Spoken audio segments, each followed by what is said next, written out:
Yeah. El Osito. Bimbo. Hey. She's Pharisees. Yeah. Let me talk about my life, nigga. This is how I feel. I spent the last 5 years trying to figure out a hill. For real, I step between the balance, being rich or being killed. Yeah. For real, a nigga independent, don't care about a deal. Yeah. Oh yeah. Yeah, that's it. Do you hear that? It's not the AC. It's another vibe. We are here. We are here. Oh yes, Lord, we are here.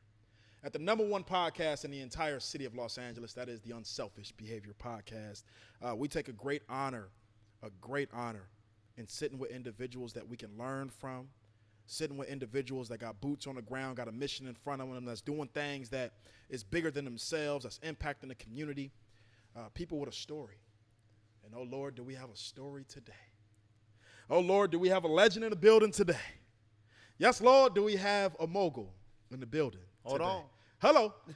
This man right here is very pivotal in the city of Los Angeles, very well known in the city of Los Angeles. I say it right here, right now. Maybe the first to say it on camera. One of the anchors from a voice perspective and from an interview perspective, from an engaging perspective in the city. One of the beacons, one of the future legends of Los Angeles. Let me just tell you right now, I called it first here on the Unselfish Behavior Podcast. This brother right here is known all around the city for not just his amazing music and highlighting the district in which he comes from and his upbringing and things of that nature, but he's also pulling up on restaurants, letting y'all know if y'all got roaches. Let me just tell you right now what the fuck going on. This man right here is super fucking dope, and I'm honored to call him a family member as everybody else here at not Blue Moon. Well, we are at Blue Moon, but as everybody else here at Unselfish Behavior Podcast is always family. Without further ado, we have the one, the only, Hot Sauce in the building. Everybody make some noise for Hot Sauce. We in the building, Unselfish. Garro. You see what's going down, man. Might be too loud on the mic. No, never that. Good. Can never be too loud on the mic. Maybe too low, but never too loud. Thanks for having me, man. Hey, man, it's an honor and a privilege. You know? Absolutely. Hold on. How you feeling? I'm feeling good, man. Beautiful. I'm feeling good. Absolutely. Reinvented, been working out, Yeah. eating better. Yeah. You know what I'm saying? I've been seeing Intermittent fasting. Yeah. It's past that time. I seen a hibachi spot next door. Hello. I We call said- it hibachi lachi. I said, look at the devil. I looked to the left. So you're doing the intermittent fasting. So you're doing between 12 and 8 or 12 to 8 was my first 5 weeks, and I said after that, I'm 2 to 8. Oh, so you ramped it up. Oh, yeah. I love intermittent fasting just because it doesn't never make me feel deprived of food. Exactly. Like a lot of other fasts, juice fasts, I've done grapefruit fast, all type of shit, but I've never felt deprived of food because you have that time frame, that window. Eat up. And you can eat as much as you want, you know what I'm saying, between that time frame, obviously without going crazy. Exactly. Right? But just it gives you a time frame to be able to designate eating, just like we do sleeping. And I think more people should intermittent fast, if you ask me. What's been some of the benefits of intermittent fasting for you? We'll start there. I just don't feel bloated when I wake up. You know, I'm going to sleep. It felt like with, I don't want to say more energy, but that's kind of how I feel because I used to be like so sluggish going to the bed. Same. And waking up and feeling sluggish, waking up farting and shit. Yeah. Nigga wake up feeling all groggy. Hey, nigga ever woke up feeling like he got a hangover and he didn't drink the day before? Like, damn. Nigga just had rice last night. Like, I just had noodles and shit before. It was like bossa nova at 2 in the morning, you know? Yeah. Now I just wake up with more energy. It felt like I wake up, I bounce out the bed, and it's like, okay, cool, I'm ready to start the day. That's always interesting to me when I intermittent fast because it leads me to believe that that's how it should be. Yeah, exactly. We should be waking up energized. Yeah. We should wake up feeling well rested. Yeah. But sometimes we wake up still feeling bloated and, you know what I'm saying, all type of clogged up and all type of shit. Man, going horrible. on. Yeah, for sure. But hey, let me ask you this, man. I've had the opportunity to check out the music, which I'm loving, by the way. Man, I appreciate it. I'm loving the authenticity. I'm loving the Appreciate it. storyline. I'm loving how you represent the city of Los Angeles. What started you into music and what keeps you in music? What started me into music, actually recording, was me putting these freestyles on social media. And, you know, hip-hop has always been a competitive thing. So me putting them freestyles up, a couple people challenged me. I had to eat their ass up. Pause. You know, got in the ring with them on social media. And we had this little rap battle for about a week. And then, you know, a friend of mine reached out, like, man, you dope. You should take it serious. And I'm like, nah, nobody want to hear me, man. You dope. send me some beats, and the rest is history. Hey, we got to get in the studio if that's the case, because for me, let me tell you something I never told Unselfish Behavior Podcast. And you know, our supporters love us very much here, and they follow King Q's story since 2019. But I tell you this, ever since 6th grade in middle school, I went to Mount Vernon Middle School. Shout out to Mount Vicious, as we used to call it. Mount Vicious, we used to call it, because it was a vicious place. Yeah, I heard. Yeah, my first day in 6th grade was terrifying. I went to Audubon. You get kicked out. They sending you to Mount Vernon. You know what niggas used to do at Mount Vernon? I'll never forget it, bro. I'll never forget it. You know, back then there was a lot of cliques. Yeah. How old are you, bro? Yeah, I'm 35. Okay, so back then you already know the deal. Yeah. There was a lot of cliques in middle school. Like niggas would make basically like mini gangs. Mini gangs. Bro, I'll never fucking forget being at Mount Vernon Middle School, and after school on some days, niggas be like, hey, bro, we about to go to Audubon and rob some niggas. We about to go to Audubon and beat these niggas up from this hood. Come up here if you want to. Hey, pull up if you want to. Don't pull up my year and get your ass stumped out. Come up here Audubon and rob some niggas. You, niggas used Rest to be like, in peace, Mr. hey, Daley. Do you hear that? Hey, these niggas is cut from the same cloth. Mount Vernon was like, what the fuck? I was so resentful of my mother for that first year for sending me there, because I'm the first one of my siblings that did not go to John Burroughs. My big brother went to John Burroughs. Now, where's John Burroughs? John Burroughs is off Wilshire. John Burroughs is off Wilshire. I don't know that. Oh, and Hauser. Wilshire and Hauser, a little bit east of that. A little east of Hauser.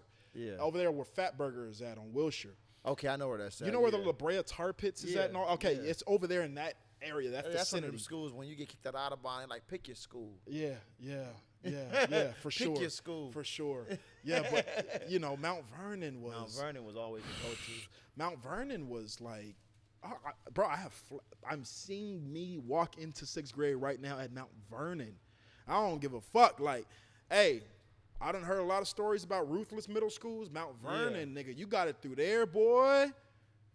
What? Yeah. That's my first time. And I came from Queen Anne Elementary School. That's where me and all my siblings went. That's crazy. All of us, even my oldest sister, Tina, we all went to Queen Anne Elementary School. And my mom worked at Queen Anne Elementary School, by the way. Oh, how was that? Oh, the worst. The absolute fucking worst. Can you imagine your mom working at the fucking school you're at? Nigga, when you get in trouble, they ain't calling the principal. Your mom walking in that bitch. And my mom is Southern. She from Slidell, Louisiana. Nigga, she don't play. Came in there a few times, whooped my ass.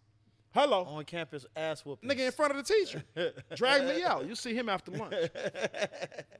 That's funny. I went back next day, did the same shit. I don't know who was in the water back then. I just didn't give a fuck. But it kind of made me a little rebellious from society perspective. We'll get into that later. Yeah. But yeah, bro, I was born and raised over there, and you know what I'm saying? Went to Mount. When it was time for me to go to middle school, I'll never forget. I just knew I was going to John Burroughs.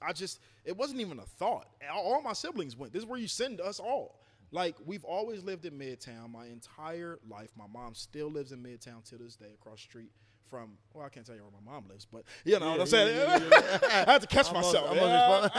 Can't tell you. Right next to the White House. Yeah, because only 4 houses over there. If anyone does not like King Q, don't want you pulling up. But she does have cameras and a guard dog. So anyways, let me just say this. Growing up over there, man, in Queen Anne, and then we moved on Pickford and Vineyard when it was time for me to go to middle school. Prior to that, we lived on Washington and Buckingham. We had a house over there that we were living at. And then we moved from there and had to downgrade massively. We'll get into that later. And we ended up moving to a duplex on Pickford and Vineyard, right in the Yank mobs. Yeah, right over there with them crazy motherfuckers. All my guys, hey, shout out to you. But I'm glad I chose the podcast route. You know what I mean? So yeah, it was unlike anything I've ever seen. It was like shit you only seen in the movies. So you grew up at the skating ring? World on Wheels was my second home. Oh my Everybody God. in my 7 family. to 7? Shut up. 7 to 7. The Buzz? You been to a 7 to 7? What? For those that don't know, what's I'm from Midtown. What's a 7 to 7? Yeah, bro. For 500. First of all, 7? And when I explain what the 7 to 7 is, it's gonna really blow your mind too, because we didn't think about this when we was this young. Yeah. Bro, we be in the 7 to 7 at World on fucking Wheels in Midtown, the staple of Midtown. Nigga, you ain't from Midtown if you ain't raised that motherfucking World on Wheels, where everybody in the city goes 5-7 days a week, even that sometimes. So the 7 to 7 was a specific event tailored to underaged kids. Can I say it slower? Go ahead. We didn't realize it when we was 13. and 14 Yeah. and 15. I don't know how old you was, nigga. I was 15 my Yeah, first time going to the 7 to I 7. was around them ages. I only went What? one time, and I Bro, never went back. I went to the 7 to 7 for the first time, and it was like you're allowed to just hump girls. Man, what? Like, you're in middle school. Yeah. Nigga, you in high school. You're like, oh, this shit is just like going on everywhere. It's like the most littest party you've ever seen. Yeah. But it's full of underage kids. There's Yeah. no adults dancing on the dance floor. No. If you was, you're a big old creepo. Exactly. Yeah, every fucking body's son and daughter was in a 7 to 7. And guess what time the event start, Pally Play? The event start at 7 p.m. Guess what time the event is over? Oh, they wasn't lying either. Guess what time the event is over for these underage kids? And I love World on Wheels, by the way. Don't think I'm bashing anything about my. legendary. Don't think I'm bashing World on Wheels because I love them and I hate that they closed down. It closes at 7 in the morning. 7 to 7. That's why the event was called the 7 to 7. It was the most talked about shit. Man. Unlike any movie I've ever seen. You could not imagine, bro, if I explained it to you, what that thrill was like, nigga, for a 15-year-old boy in L.A. And to see every girl from every middle school, every high school in the city in this bitch. Some shit straight out of a movie. Twerking going on, nigga humping. Oh, it was insane. Those were the days. And I hated the 7.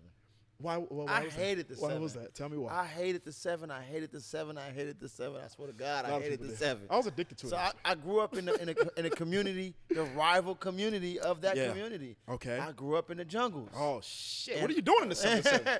I What went are to you the 7 doing? to 7 one time. Oh, no. When I tell you the same motherfucker banged on me all night. Who was it? Who was it? I Who don't was know it? who the Oh, fuck I you. know him, I know Where him. you from, bro? I don't gang bang. All right, nigga, schoolyard crib. Where you from, bro? Hey, bro, where you from? I don't bang. Schoolyard crib. They was- 11 that was- o'clock. that was hey, they cuz, skating hey, rink. cuz, where you from? Hey, bro, you just banged on me at 9 p.m. All right, schoolyard crib. It's 5 in the morning. I'm dozing off. Hey, cuz, where you from? You falling asleep? They wanna fuck with like, anybody. I'm like, bro, I don't ever want to come back here. Damn, the whole skating ring was ran by the security guard. Was from schoolyard. When you walk in that motherfucker, you're locked in. Yep. You locked in. I didn't gang bang, but growing up around a rival community, it Yeah. made you look at the community like, okay, you know what you're coming into. Yeah, you can't come over here And when like I that. came in there, it was just like, oh yeah, it was yeah. bitches. It was bitches. Yeah, heavy. But if you had too much attention to you, or you had the fly bitch, Hello. them schoolyard crips was on your ass. Hey, let me tell niggas, man. 'cause, Hey, on your bro, ass. niggas don't be understanding, Hey, bro. I didn't we seen niggas get beat with skates. Like, hey, on your ass. I'm like, oh no, I'm not going back to a 7. Thank you, God, I'm on the right side in this fucking place. This, like, thank God I know all of you. I live real. on Pickford and Vineyard. I live My God. right in the schoolyards. I woke up to these niggas in my front yard every single fucking. Man. They all respected my mama. All knew my family. All knew, nigga, everything about my family. Everybody from schoolyard. And they nigga. had the most popping event for teenagers in the history of Los Angeles. That's a fact. Besides the Battle Zone. Like, Ooh, Battle the Zone was only crazy. per- I've never been to Battle Zone either. Only Tommy the Clown got them beat. Okay. The Battle Zone. But What other was than the another Battle one? Zone, What was another one back then called? Like, Soda Pop or some Soda shit. Pop. I never got a chance to make it to Soda that Pop. I was gonna say lollipop. Yeah. Soda Pop. shit. I never made it to that shit. Do you remember that shit, babe? Jasper, you remember Soda Pop? Nah. I remember remember that. That's how you know niggas is getting old. Like, hey, nah. nigga. It was like an urban legend. Though. I never. It Oh yeah, wasn't then like- the yeah, it's lock-in. not- The lock-in. I heard That about was at that my church. Hey, remember the Get Wet? I don't know about to get wet. You heard about the Get Wet? Nobody heard about the Get Wet. like some freak nigga Queens shit. heard about the Get Wet. Ooh, that was very dangerous. Very dangerous for a 17-year-old teenage boy like myself. It was very. But- I was actually 16. I was 16. I stand corrected. I was 16 going to the Get Wet, grinding on everybody's daughter in Los Angeles. Yeah, they were there. All right, go ahead. Where But the we 7 to 7, Word on Wheels took the crown. going? Yeah. And who took the crown for our teenage years functions? Fucking Word on Wheels, man. Word on Wheels. Word on Wheels skating. Word ring. on Wheels. That shit is legendary. Yeah. Even more so than Club Anonymous. Who's from LA right now? Like, I Yeah. know I wasn't the only nigga. Like, at who these from LA motherfucking is- pro- yeah. Club Anonymous. Watch when niggas see this. If you know Club Anonymous, get in them comments and say Club Anonymous. That shit, bro. We was all teenagers. I'll never forget it, bro. My sister Coquise was dropping us off to a lot of these fucking events, dog. She was dropping us off. We were y'all was underage. functioning. We functioning. I picked y'all up at 2. She come back, pick up a bunch of brothers with no shirts on, sweating, sweating. nigga, and everybody smell like hair weave and You been pussy. 'cause grinding we've all been finger night. banging and finger popping Oh shit my up. God. It's been going crazy. Oh my God. Oh, it was nasty. Way back before then. COVID. Oh, brother, very much so.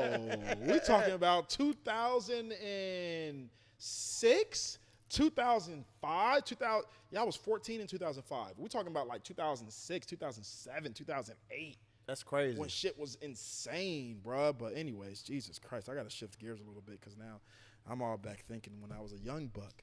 But let me just spark the blunt real quick and just shout out the sponsor. Is that okay? Yeah, go ahead, Hot do your sauce. shit. That's a joint Hey. though. They ain't no blunt. I ain't gonna let you. Oh, slide. hello, thank you. Although thank I stopped you. smoking, Thank I you. identify when a I'm used to motherfucker smoking the fucking up. blunts. That's why he told me this You is not a spark the blunt. blunt. Yeah. They like a motherfucking raw paper. I sparked some healthy You shit. sparked the healthy ass raw that paper. Sparked the blunt. resembles an asparagus. I don't know what it is. I don't know what's going A on. diet blunt. Absolutely, and it's a little bent at the end, so I don't know. Show what's him the going. blunt. Hello. House in the building. Yes, sir. We're here, man. But look, hey, real quick, before we go to the next topic, I'm going to shout out the sponsor. We're about to get into some deep shit because they know I like to swim in the deep end because I always got my fins on and my oxygen tank if you didn't know. Now, you motherfucking know. Shout out to the sponsor of the building, man. You already know who we got in the building. Every single episode for season 2 of Unselfish Behavior Podcast. We got Blue Moon Hookah Lounge in the building. We also have Blue Moon Meds LA. Yes, that's right. We sell everything for you. Flour, edibles, pre-rolls, crumble. Hell, you even may buy a pipe if you got enough money for Pally Plug. With that being said, make sure you follow Blue Moon Meds LA on IG. Blue Moon Meds LA on IG. Now let's get back to this shit right now. Hold on. Hello. Talk to me nice. Or don't Before you talk- jump right back to it, I Talk want to know, me. Are y'all edibles really strong? Oh, absolutely. Oh, you know we got Kool-Aid too. I never felt an edible. Whoa. I ate a lot of whoa, fucking whoa, edibles. whoa. I don't know if the weed was too strong on the streets. Whoa. I ate a lot of motherfucking. I never felt the edible. I don't smoke now, so please, Job, if you give me a random, I know where it came from. He just whispered and said, I got him after this episode. Don't worry about it. We're giving him a package to go home with. Yeah, he's taking edibles home. I didn't ate a lot Yeah. of shit. You're But maybe taking it's edibles because I home was today. so heavy smoking. Yeah. I feel like once you stop smoking, maybe I would feel it. Yeah, your tolerance. But I was my tolerance was through the roof. It was insane. Yeah, you're I not never feeling felt it. no fucking Yeah, edible. you know what? I could relate Put some to more that. weed in the blunt. Yeah, I can relate to that to a certain extent because I was eating edibles at one point to where it stopped being like, I'm not going to call it a challenge, but it was just like, okay, I felt this high before. What's after this? You know what I mean? It's Yeah. like, not from anything else perspective, but just from a like weed perspective. Like, Yeah. okay, I'm really high, but I just want to know what other level there is because I'm pretty sure there's another one because Snoop Dogg wouldn't exist. So where are we going? Yeah. Can I take 2? And I've taken multiple. I've taken 3, 4 edibles in the night before, and I've been completely fine. I didn't feel my Exactly. arms or my legs, but I was Exactly. fine. You know what I mean? I saw when I tell you Man, what I tell you. I'm trying to tell you. Yes, I y'all. Yeah, man, I done ate some shit that said, 400 grams of And high it's- yeah, pure yeah, yeah, THC. you don't feel shit. You This don't feel has shit. 1/2 kilo a day. Yeah. Man, Yeah, where's the weed? that part. I love it. I love it. I love it. Hey, man. You hear those drums?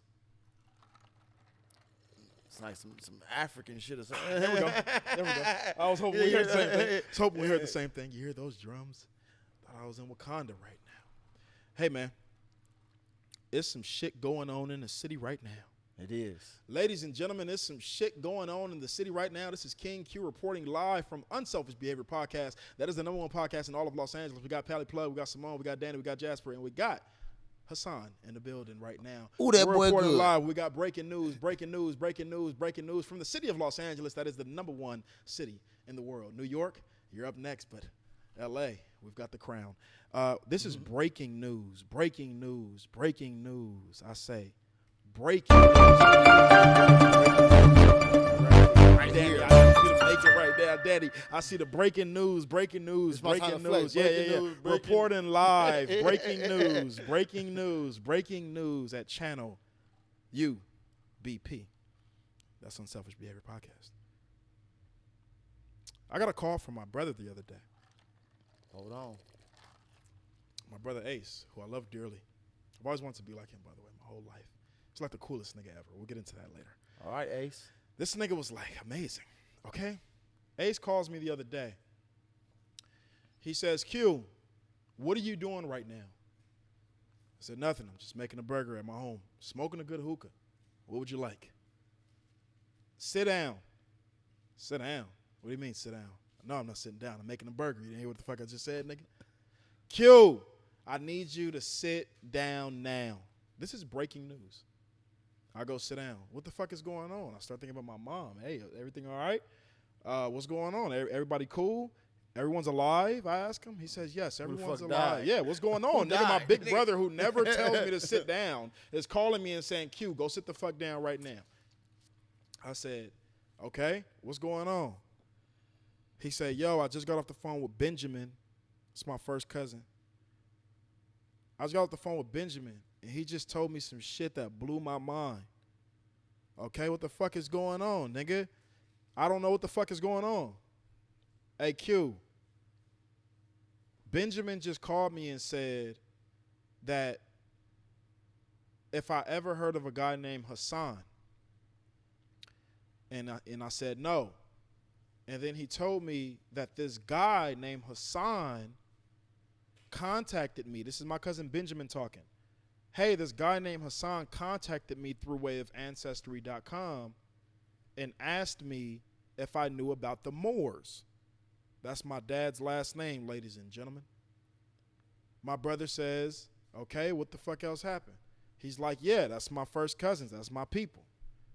Somehow, Benjamin now tells Ace, yo, this guy Hassan, man, I'm going to send you a picture of him. He's asking if he's related to our family, to the Moors.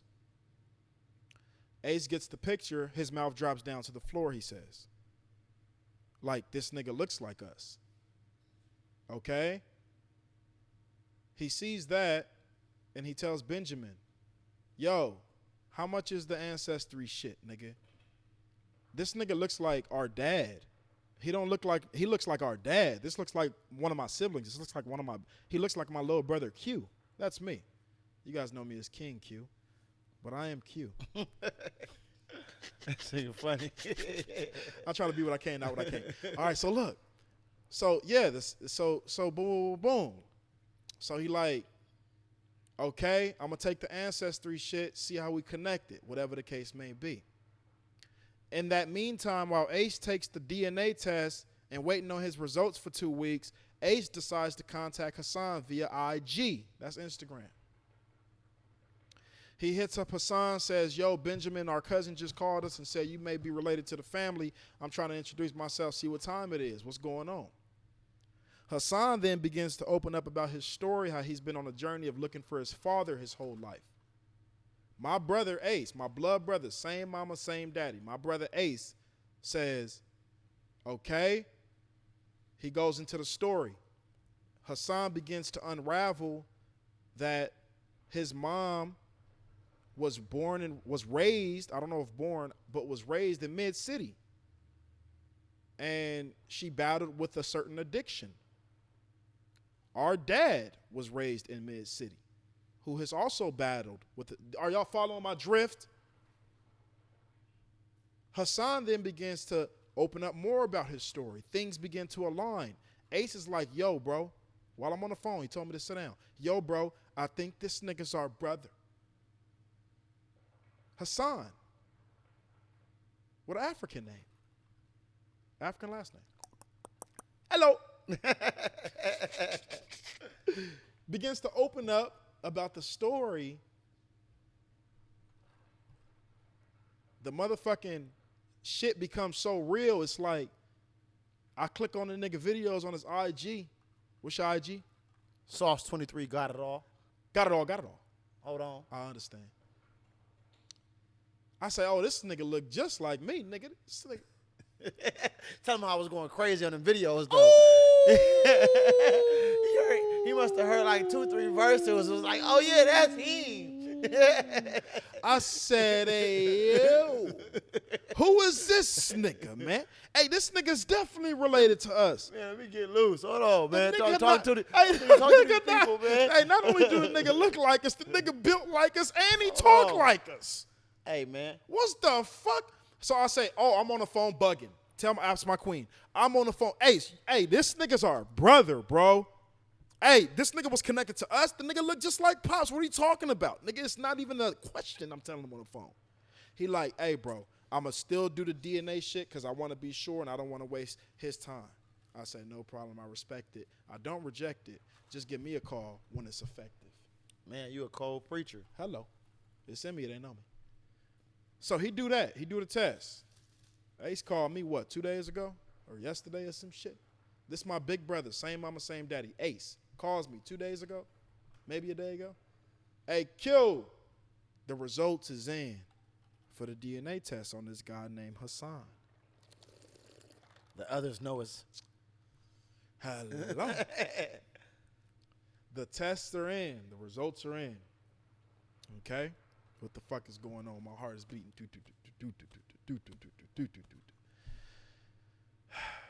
This nigga's our brother, bro. Garro.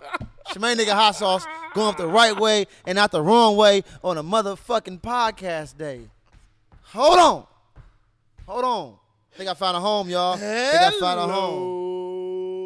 Hold on. You have to understand what's going on. It's crazy, man. God is good, though, man. What? Timing is everything. What the fuck is going on right now? I don't know what the fuck is going on. I just been feeling good. Hey. I've been fasting. I've been doing the right thing and not the wrong thing. I've been drinking my agua. Yeah. And you know, We're here. can I explain to him? No, it is required. Man. So tell me from your perspective. And by the way, the guy in the story named Hassan is right here. Yeah. Meaning, AKA, before we move to this next topic, King Q has an unexpected brother that I just learned about. After 35 years, crazy. King Q has a new brother. And I mean blood. I ain't talking about nothing else. Man. My guy Hassan, please take the floor and tell us what the fuck is Man, going it's on. crazy, man. How do we find this out? I'm sitting at my boy house, my boy World Traveler. Shout out to World Traveler. Shout out to his wife, beautiful wife, Shout Bethany. out World Traveler. You know, I appreciate Brandon and Bethany. And we having this conversation about, you know, just finding out our heritage and where we really from and whatnot. You know, a lot of us are so lost. And, you know, especially our minorities, we lost. And you're like, you know, maybe you should do the ancestry thing. You know, you never met your father. And I'm like, yeah, but I don't know. How much that shit cost? I'm such a cheap nigga. How much that shit gonna cost, though? Yeah. But they got a sale coming up for Father's Day. It's gonna be $59.99. Can't beat it. You spend that on a bottle of tequila. Yeah, right there. Invest that into yourself. Why not? It'd be worth it. And I said, you know what? $59.99 sound kind of good. You know, so I tried it out. I did it, waited, and when it came back, it had all these cousins. It didn't have no immediate family besides first and second cousin, third cousin, fourth cousin, fifth cousin. And I'm just like, you know, I hope I didn't in my mind, I hope I didn't waste my $59.99. Right. So in my mind, I'm like, I hope I didn't waste my fucking money. Right. You know, and then to get more information, you got to pay more. So I'm like, the fuck? Hope I didn't waste. I'm going to jump on these direct messages, though. Everybody has a profile on there. I've heard so many things about it. Over the years, I've always wanted to do it, but I always procrastinated. But the time was just perfect. And I said, you know what, it's Father's Day. I hadn't been doing nothing. I had some money. Let me go ahead and just do it. And I jumped in them DMs. I hit about 4 or 5 people up. Benjamin King popped up first. That's fucking crazy, bro. You know, he popped Hey, up can I just first. shout out Benjamin real quick, man? Hey, let me just tell you something. Growing up, one of my favorite memories of life was going to Joshua and Benjamin's house. That's Benjamin's big brother. And that's crazy. Going to Joshua. I don't know who and I'm contacting. Bro, Joshua and Benjamin Yeah. was them niggas that lived in Lancaster when we was kids. I don't know if y'all niggas remember. Y'all may say Lancaster Ratchet or whatever the case may be right now, but nigga, in the 90s, Lancaster was lit. That's where all the white folks lived. Nigga with big houses. Excuse me. So my cousin Benjamin lived out there, so we would go to his crib during the summer. But go ahead, my brother, please. Please tell him.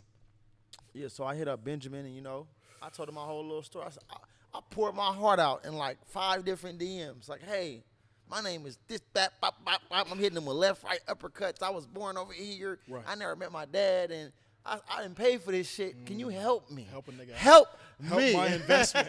You know, Right, and it's a an few investment. few people contacted me back, and Benjamin was one of the first. And he said, you know, what area was your mom in? And I said, oh, yeah, she was around Washington and La Brea area when she got pregnant. That's all she knows. He said, well, I had a few uncles out that way.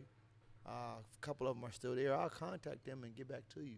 But I'll try my best to help you. Benjamin was real nice and, you know, He's helpful. a good nigga. And, like, within a couple of days, I had this DM on Instagram. Now, my Instagram DMs are so divided because once you reach a certain amount of followers, I think it divides the DMs. It definitely mine is like I got the core DM, I got the DMs that I see all the time. Then I got the requested DM section where it's top requested, Yeah. and then it's all requested, and it's just a bunch of different requested. I seen the special with T-Pain where he said he missed a lot of collaborations with 'Cause of Jamie that shit. because he didn't know about these extra Yeah. DM sections. Right. So I'll be looking at those sections, And you don't have to even fully open up to look at it. You can see whatever the Before first you few click on it. words. Correct. And the first few words, like, hey, you did some ancestry. Let me go ahead and open that one up. Open that one up, and I'm reading into it, and this person is telling me all these. Yeah, my cousin Benjamin reached out to me, and he said you did ancestry, and I think you might be one of my. I'm gonna send you some pictures of my brothers, and I seen a picture of you, seen a picture of the other brother, Eastwood.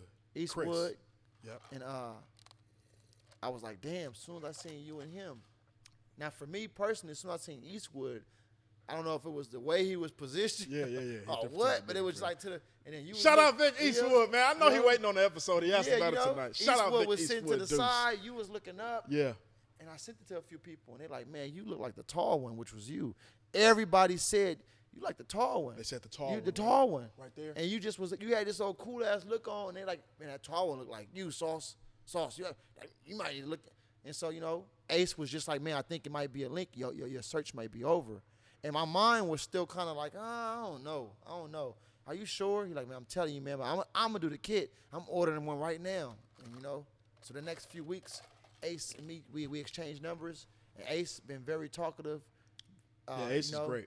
Very, very friendly. He's awesome. And, I was still kind of like, I ain't going to lie, I still had doubts. 35 years on this earth.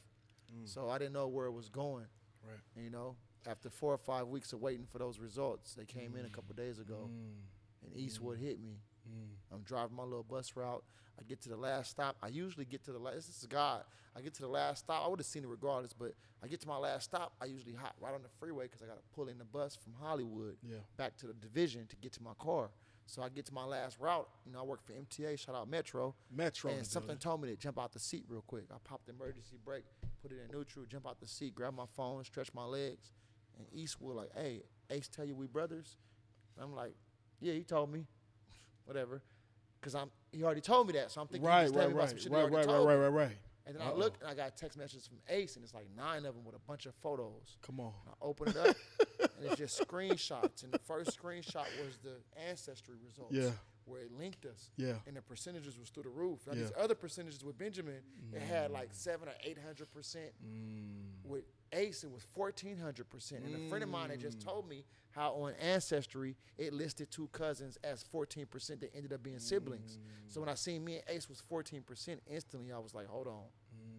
It was hard for me to get back behind the wheel on the bus. I'm in Hollywood at my last stop. Come on. I'm supposed to be taking this bus back and getting to my car.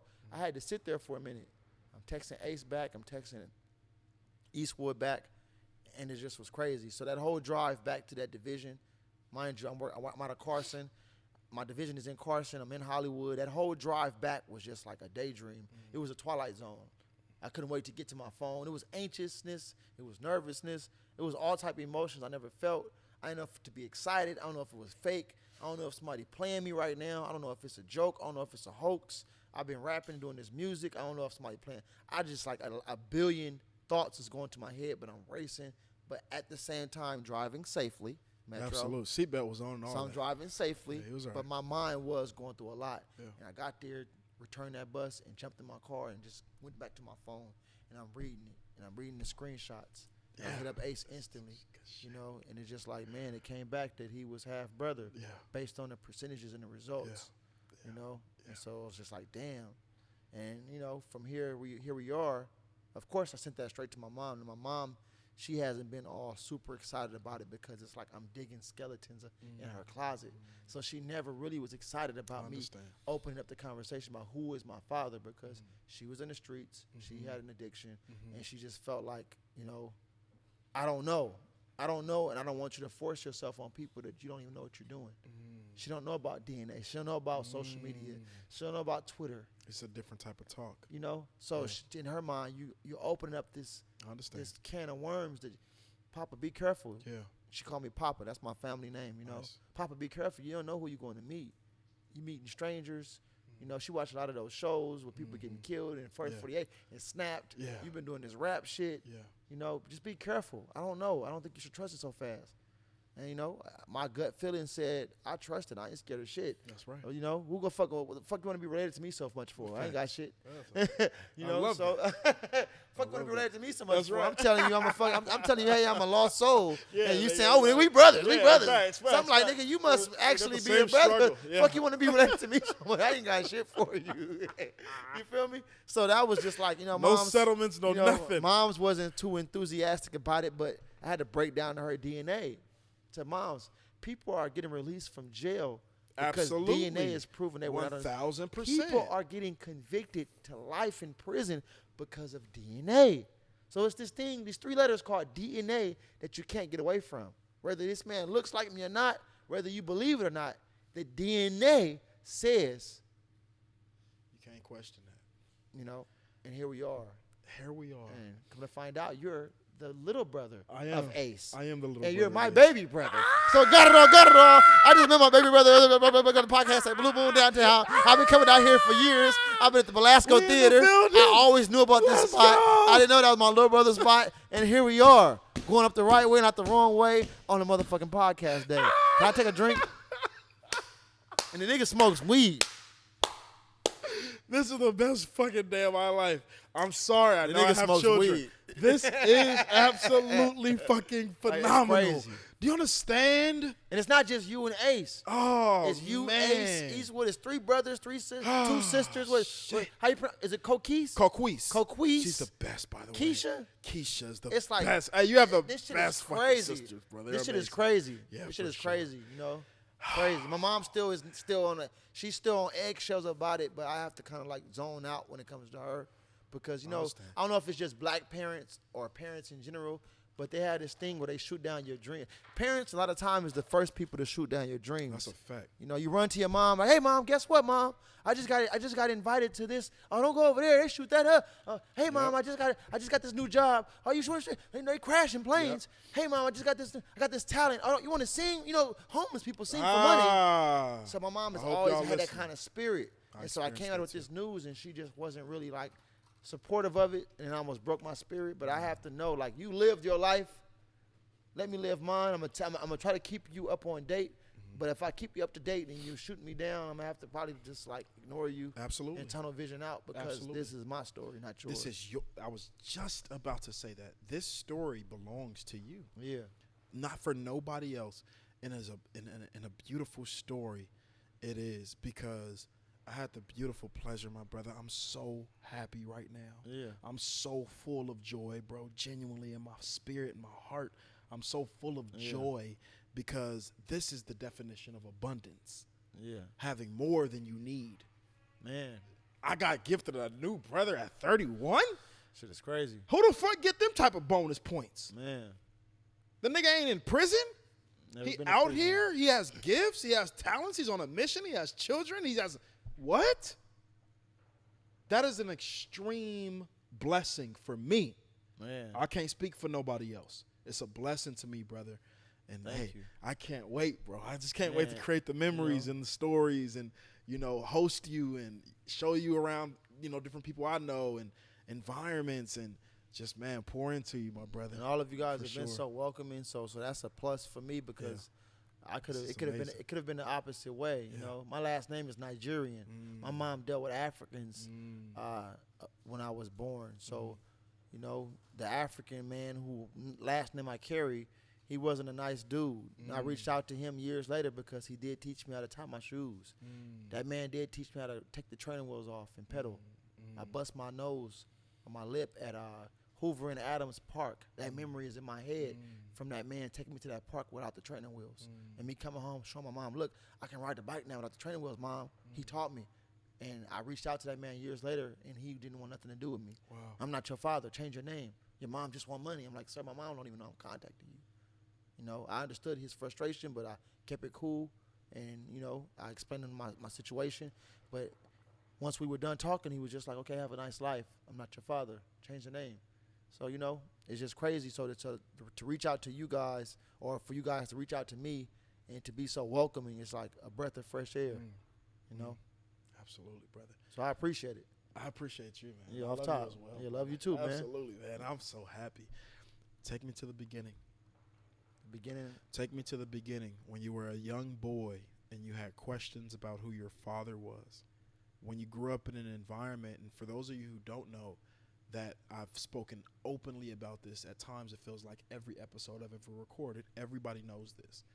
I grew up in a house with a dad who was addicted to crack cocaine. I always start my bio off like that, even if it's professionally written. Yeah. I grew up in an environment where my dad was addicted to crack cocaine because that's my earliest memory. It's my earliest memory. I grew up around a man with a drug addiction, and I didn't quite understand what that was until I was like 15 years old. Yeah. I didn't understand. I never saw him do it. By the grace of God, we've never seen our father do drugs, not one time, ever. Yeah. And that I told him I respect him for recently.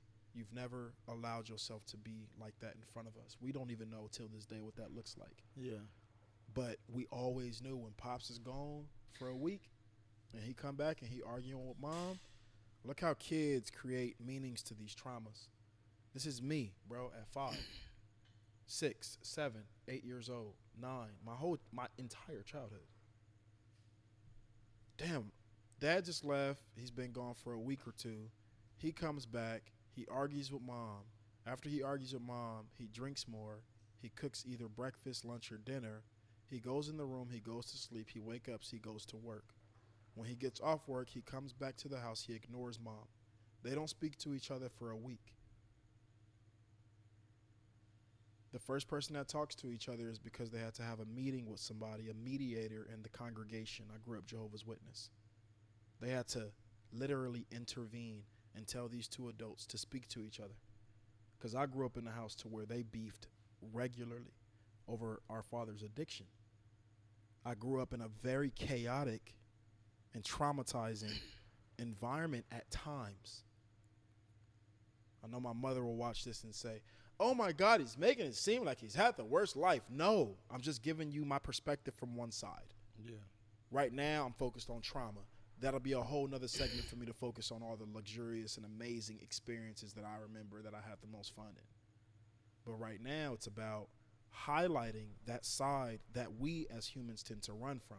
The dark side, the dark zone, the zone where it brings up the emotion. But I know the story that you told us about how your mom was also addicted to crack cocaine around the same time, and how she was in the same community as us, and how she knows where my dad is at and knows and has engaged with him, but never put two and two together. Never. Nor has he. Yeah. It's very, very, very strange, but yet divine. Yeah. This story, because you grew up in an environment. Tell them how you was telling me earlier on Starbucks, when you grew up in foster care. How did you get into the foster care system? What types of things? I want you to take me in those deep stories that even potentially you've never shared before. Yeah. Well, like you said you never seen it. You know? I've never seen it. I seen it. So What was that like? when I say seen it, I mean like my mom used to walk me into the crack house.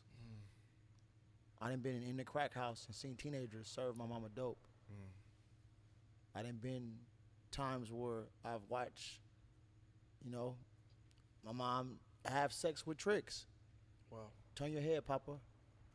And I turn my head and I peek back.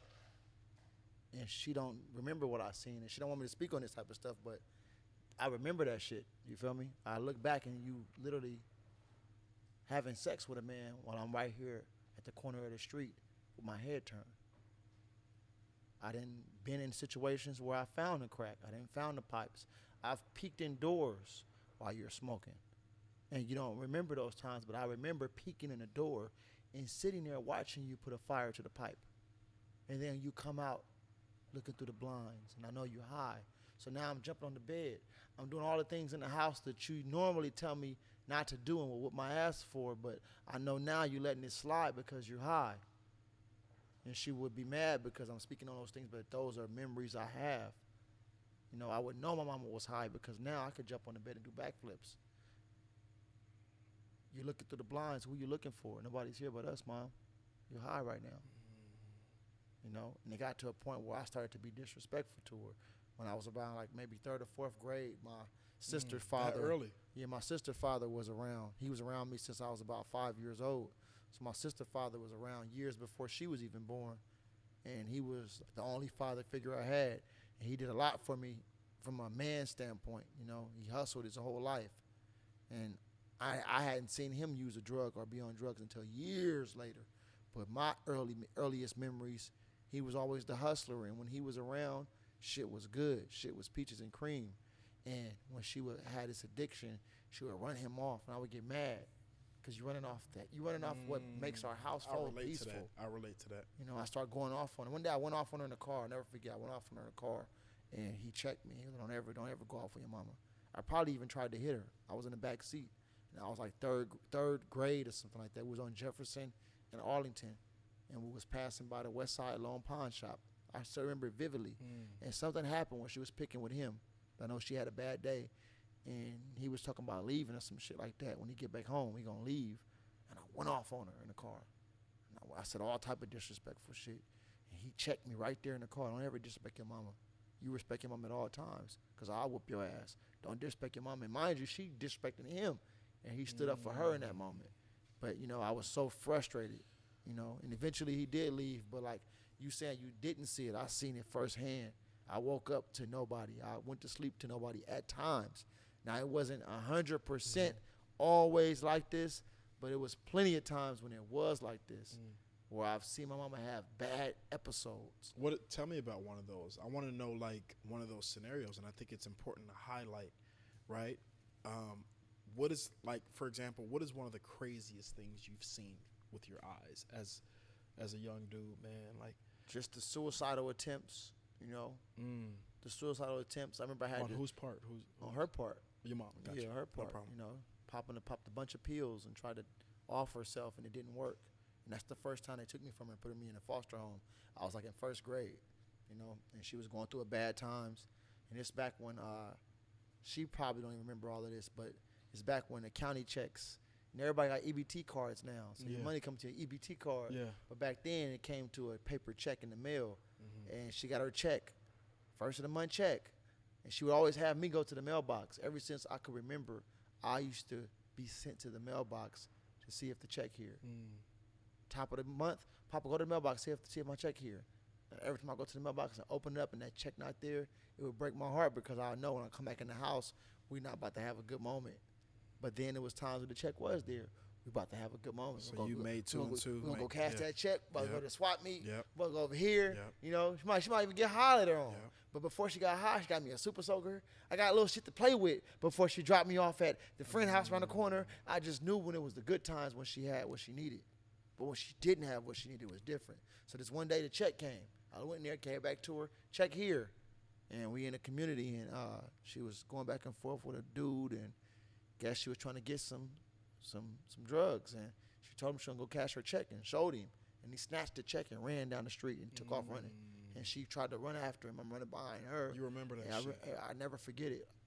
I never forget it. I'm like in 1st grade, if that. And I never forget it, like the back of my hand, when that man ran off with that check. And after that, that was the worst moment. One of the worst memories, being with her under her care, her being so extremely frustrated and so pissed off to where it's like, I got to be with this person now who don't have shit. And her money for the month just was snatched out of her hands. And she is addicted, and that means that money is supposed to supply everything. And it's gone. And this is the top of the month. So now she's extremely depressed, and, you know, and she has some prescription pills, and she just started popping them. And she, Right in front of you? Yeah, of course, right in front of me. She never really would. She was real sloppy with it. And I hate to say that, but, you know, she was real sloppy with it. And we got on the bus, and we caught the bus to another side of L.A., and when we got to that side of L.A., she fainted and passed out. And when she passed out, the ambulance was called. Somebody called the ambulance, and they came, and they took me from her at that moment. At that moment, it was too much, you know? And that was one of the most vivid memories I remember of her being resuscitated, and if I pronounced that right, excuse me. No, but, you know, of her being, Sounds you about know, right. of her being cared for by the ambulance and the paramedics on that sidewalk, and them removing me at that moment, and me going with this lady. and they placed me in foster care. You know. What was that like? What was foster care like? I always hear. I have a lot of friends who's been in foster care as well. My mom actually used to adopt foster children. Yeah. When I was a fucking kid, that's kind of like I told you earlier. It's like bittersweet. Yeah. Because it's bitter because I know my mother. I have her heart. I have my mom's heart. She has the best heart in the world. Shout out to my mother. Am I right, babe, or what? She has the best heart. She will give to anybody. She will give her last. She took that heart out of her body and put it in me. I can't see somebody struggling and not have what they need. I cannot. Yeah. I cannot keep driving and see this lady struggling with her bags across the street. I can't. I can't see somebody broke down on the side of a road, flagging people down to stop and give them a jump and not at least try to see how it can help, even if I don't have jumper cables. That's my mother. That's, you know what I'm saying? So for me, I know for a fact if she was put on to what happened, she would have adopted you. And that's the bitter part of it. But the sweet part is like, damn, at least we're not 50, 60, 70, 80, 90. We're still young enough to be able to go to Blue Moon Hookah Lounge. Still can make kids. You understand? Still be able to make hits, kids, and a lot of trips as well. We got a lot of trips ahead of us. I'm not sure if you're aware of that, but Ace doesn't travel much. In Eastwood, I don't know your travel restrictions. But me and this guy right here. That went over the head. Yeah, that went over the head. But me and my guy right I don't here. know your travel restrictions. Shout out to Eastwood. I love him. That's my brother. I love him to death. You know he's a jokester too. He's a fucking asshole. This guy is always joking. By way of East Coast. East Coast. And I ain't talking about Notorious B.I.G. Hello. Hold on. This is amazing. So I want to know more. I want to go deeper. Because at times during my life, Hot Sauce, a.k.a. Hassan, a.k.a. my big brother, at times in my life, bro, I feel very immensely, deeply, cosmically grateful to even have breath. I'm so grateful. I'm so grateful. I say it all the time. I say it every day. I thank God for this experience. Thank you so much. I could have been a fucking snail. Yeah. I could have been a fucking pigeon. You motherfuckers are making my leg break every 2 weeks. Did they go over their head again? I think it did. Yeah, it did. That boy preaching. That boy good. He's different. Who that boy? You know, pigeons always gonna got pass the broken offering legs. plate around. Yeah, we're gonna just go ahead. Get the and take offering that plate. shit. Get the plate over there. Get the fucking shit. Pass it around.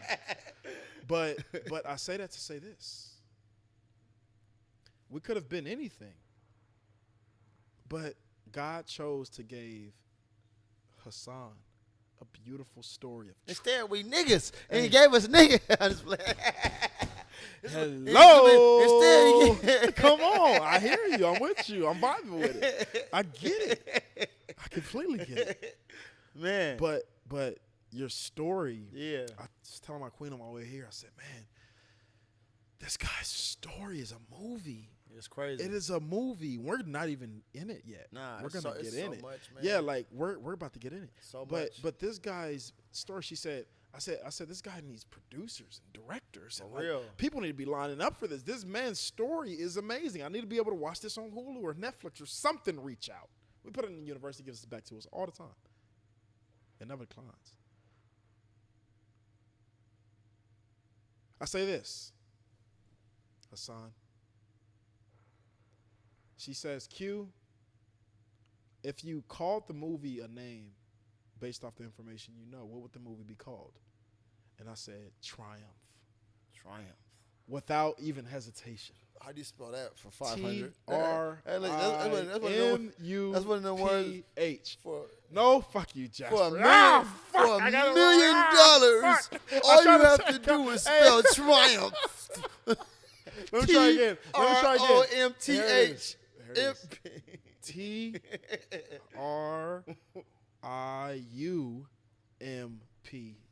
Okay, I'm going to have to take my time. Nigga should have walked away with his 10,000. Nigga should have walked away with the 10,000. Going for the million. I didn't go home with nothing. Are you smarter than a fifth grader? Like, man. I love it. That's one I of them love it. ones. I love Triumph it. made me Triumph head. is kind of like Pharaoh. I be telling niggas to spell Pharaoh. You know Nobody how- can spell Pharaoh. You know how hard it be to Everybody look for gets it wrong. Triumph? Look at Pally over there using his fucking mouth. He said F-A-R. No, Pally. What you gonna say, my brother? Yeah, I'm only thinking like, damn, you know, on Netflix when you push the search section and you like spell it out, it probably would gave me like a couple Exactly, letters. exactly. But still, if I had to spell that shit out on Netflix, Yeah, it'll I'd be a like, long night. It'll be a long night. Nigga been searching for an Triumph. hour. Triumph. Nigga, thank God for the little voice button on the remote. Triumph. Fifth. Again. Well, let me ask you the $1 million question then. If you called your story a name, what would it be called and why? That's a good question. Nobody ever asked me that. I don't know. That's a good question. Well, I'm silent on that. Well, I'll tell you this. Let's mention the deepness of the story because you experienced some deep shit that the average person wouldn't even be able to handle for a few minutes. Yeah. What was it like? Let me just ask you this. What was it like being a young man who was fully aware of his mom having an addiction and coming home to a foster center or something like that? Like, what was your first family? That's a better question. What was the first family that you lived with, and what was that experience like? Well, the first family was in Compton. And how old were you? I was probably like about 6 or 7 years old. And that family was kind of like, it was an old lady, and then she had a teenage daughter, and then she had another foster boy. Were they our color? Yeah, they were all African American. But the old lady was so old and set in her ways. She could have been my grandma. And I just remember her being real old school. Like nowadays, you go to jail for leaving kids in the car with the windows up. Oh, for sure. They did that She shit all the used time. to in go the 90s. grocery shop and leave us in the car with the windows up. All the time. CVS right there. I remember ain't gonna how tell the hot police. it was in those in that little old school long. I don't know what kind of car it was. That old long Volks. I don't know what kind of car it was. It was an old school car, and the windows up and shit. 90s? Yeah, 90s. Yeah, I'm talking about. Oh, I know that car. 92. It's like a box. Yeah, Yeah, like long the box. old Beethoven family car. Yeah, there we go. That's the one I see. And don't get out the car and stay right here. I remember me and the boy was in the car one day. We about to die. Now in 2022, people go to jail for leaving dogs and animals. Absolutely. We were A in the turtle, car one day nigga. and we're like, bro, if we don't open this door up, bro, we We're gonna open die. that shit up. Like, I remember she came outside. Yo, why you got the door open? Yeah, both of y'all want time out when you get back. And I'm just like, damn, bitch, we about to die, bitch. Why was I like, born you- in the you- boot camp? What the fuck? What the fuck is going on You know, here? All I can remember is that she had mice in the house real bad.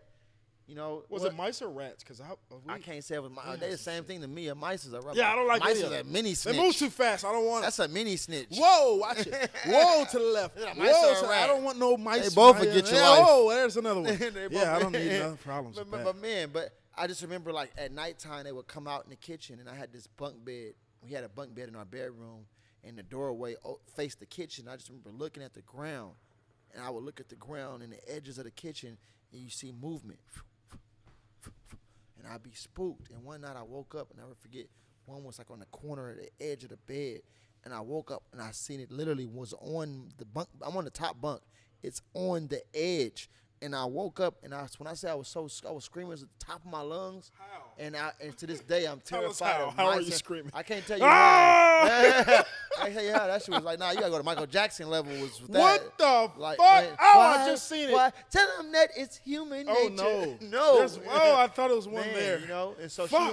she had the mice in the house. Like, how the fuck you able to? Looking back, how the fuck was you able to have foster kids with rats? How? There's Like, nobody she searching had the house. Gophers in the yard, and that's how I first heard of gophers. The little shit that dig in the dirt. I guess they live. Those on are the, fucking rats, I nigga. I guess don't they, give I a guess fuck. they live in the dirt. They Those did. are They dirt keep, rats. They make little dirt They're at piles Kenneth on Town the Park. lawn. They're at yeah. Kenneth Town Park And she had a dog that would kill him. And me and the other foster boy would have to go out there and shovel the dead gophers before we eat breakfast. And so we would argue over who's going to hold the bag or who's going to shovel. And me and him would argue back and forth. And we y'all not eating breakfast. I go out there and get them. There's two of them out there in the yard. And we go out there and we argue. And one day I'm holding the bag and I'm scared. The other day I'm shoveling. If you shovel that shit and you feel the weight from that dead animal, it's like, bruh, you know. And then we come back in the house and she had like government-funded orange juice and the old school government-funded cheese. And like, where's the funding at? Like, where's the food at, you know? And she was just real old, man. She was real old. And I don't think everybody should be able to take care of children or have foster kids. And she was so much in her ways where it was like, I don't know what, I don't even know if it was funding back then. You know, she was definitely doing a service by opening up her doors, opening up her home. It wasn't the worst home, but those small experiences was the first. And traumatizing. Home, and traumatizing. Like, people don't realize this is a kid. This is not Hassan at 35 saying this was traumatizing. Yeah. This was, imagine you as a child. And I wonder where that boy is at, because that boy mom had passed. And he said his mom was born. Do you remember his name? I don't remember, but I remember certain things he told me. He said my mom was buried at Evergreen. And we would see big rigs. And to this day, you see big rigs with what's that shit called that they carry on the back? When they get a load, they'll have like a long thing on the back with a load, and it say whatever company it is, and it say Evergreen oftentimes. Oh, I know. So we would see those big rigs that say Evergreen. He always say, look, that's where my mom is buried. So years later, I work for Metro. I'm downtown. I seen Evergreen Cemetery. This is a few years ago. I still think about that little boy to this day. Oh, his mom is still over there. She's born. She's. I keep saying born. She's buried at Evergreen Cemetery. He told me that in 1992, 93, and to this day, I go downtown on East LA and I see that Evergreen Cemetery, and that little boy is in my memory. I don't know where he's at in the world. I don't know your name, none of that. But if you see this, tap in with me, man. It's me. Got it all. Hold on. It's the best fucking shit I've ever heard. Hey, we may have to have a podcast just us one of these days. Man, for real. I just saw that vision. You know? That's going to be something. And that's just the first foster home. You know, the second one wasn't as No, traumatizing hold on. as Don't tell that. me yet, because I'm going to break this shit Yeah. down unlike a fucking story you've ever heard. After your experience of living with the first woman, with the rats and the gophers, I want to know what your thought process was as a child. I want to know, what were you thinking? Yo, this shit is crazy, or this doesn't make sense, or why am I here, or where's my family, or where's my mom, or what is the thought process of getting taken from your mom at a tender age? That's such a tender age. And to be able to be in an environment that is not even conducive to your language or your energy or anything. Yeah. What was the thought process from a young man's perspective, a young kid's perspective, when you were 5, 6, 7 years old in that first house? Do you remember your thoughts? I just remember, like, damn, I can't wait to see my mom again. I miss my mom. When I'm going to see my mom. And then one day she popped up. You know, one thing I give her, I commend her on, she never left me for dead. She always came back, even if it took some time. She took her time and she came back. I remember the first visit when she walked up to the home and I was looking in the window or out the door, and she walked up and we would have little supervised visitations. I think it was at a KFC around the corner. And to this day, I drive in Compton and I see this KFC and I'm thinking, like, damn, is that the KFC we used to meet at? Like, at certain restaurants around the city, those memories are locked in. But I just always was wondering, like, am I going to see my mom again? And mom always popped back up, you know. She go through her slumps, but she popped back up every time. And that's one thing I commend her on. She never fully threw in the towel. She just had to have her moment. And I get it. Being a parent now, being an adult now in this world, I can understand needing a break. Yeah. You know, I don't need a crack break. Yeah. But sometimes you need a break. For us millennials, that at times looks like I don't need a crack break. Yeah, at times for us millennials out here, what a break looks like is fasting from Instagram for a week. Yeah. Or going on a nice little vacation to Mexico, or you feel me? maybe even Chile. I ain't been on no crazy Shout trip. out to Chile in the building. But yeah, No. go ahead, my brother. No, Please. just need a break. So that was about it. Just like my memory of that, just like missing moms. Like, damn, when I'm going to see her again. Having a father never really settled into my mind because it was such a norm to me. Like, I don't know what it was, but I accepted it at an early age. At an early age, I accepted the fact that you don't have a father. So what was your explanation given to a child?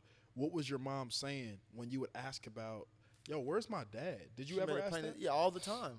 I mean, all the time. Beautiful. All the time. Every stepfather I had, all the fun. And I'm not going to act like it was 1,000 of them, but, you know, it was about 3 of them that I can remember. and all the time, like, where's my dad? And she always said the same thing. You know, I was on drugs. I was running the streets. You know, I got pregnant running the streets. I was partying. I don't know. All I know is I was around La Brea and Washington area when I got pregnant. You know, I was cheating on Emmanuel. That was the African man. That's all I know. You know, I'm sorry. I don't know. I have no answers. So since the beginning of the time, that was always, she was like she stood on that and she didn't budge. I don't know. I apologize, but I don't know. Why did you keep me then? I used to get frustrated, you know. Well, our bad times, I would go, why the fuck did you keep me? Why the So fuck, your why mom the fuck had you had me? no idea. No, whatsoever. Man, I hope y'all listening to this, dude. Whatsoever. Powerful shit. Whatsoever, you know. And I was like, why you kill? Then what was the fucking point of keeping me? Why didn't you go and kill me? Like, why didn't you go have abortion? She said she had a friend of hers. She went to prison when she was pregnant with me. And that's why I identified with Tupac a lot. My mom went to prison when she was pregnant with me, but before she went and while she was there, she was told to keep me by a friend and by other people, like, to keep it, man. That could be a blessing. That could be your blessing. And so, well, where the fuck the name came from? Well, I had a counselor named Hassan. All right, cool. What if that last name? Well, I was messing with Emmanuel, the African man, and you know, I was trying to get him to believe that you was his, but you know, we did the paternity test. It wasn't his, but What you know, happened I'm after sorry. What happened after that? He stuck around a little bit, but her addiction got so bad in and out to where he eventually shook us. You know, he shook us. And this is the man that your mom gave your last name from. Yeah, and he's on my birth certificate to this day. And he's not your father. Not my You guys father. took the paternity test and Yeah. you saw. And you remember that. I remember all of it. The man taught me some vital things. Like I say, how to tie Yeah. my shoe, how to ride my bike. Yeah. I busted my mouth. Pivotal moments. I busted my mouth on that bike after the training wheels came off. I learned how to balance that bike with that African. He used to put me on his head. I remember him putting me on his head and on his shoulders. You put a kid on your shoulders and walk me to the store. I remember that was my most funnest moment. Oh, can you pick me up? Can you put me on your shoulders? And he would pick me up and put me on his shoulders, and we walked to the store together. When my mom not even home. I remember that shit. You feel me? So that's why I reached out to him as an adult. But he was so traumatized from what he went through with her, where he was like, I'm not the person, bro. Go figure it out. What was those?